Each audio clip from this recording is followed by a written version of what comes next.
You should regularly drain and use the water from your rain barrel in order to maximize the amount of water captured. To use the water collected in your rain barrel, connect a soaker hose to the spigot or fill up a bucket or a watering can.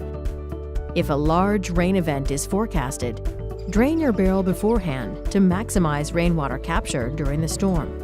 The filter on your Riverside's rain barrel should be cleaned at least once a month and following any major rain events to avoid clogging and to ensure a clear path from the downspout to the barrel. First, clean out leaves and other debris from the inflow area of your rain barrel.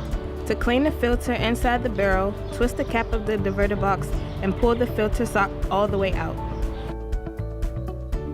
To clean the filter sock, tap the diverter box against a hard surface to dislodge leaves and debris. Use water from your barrel to wash off any lingering pieces of debris.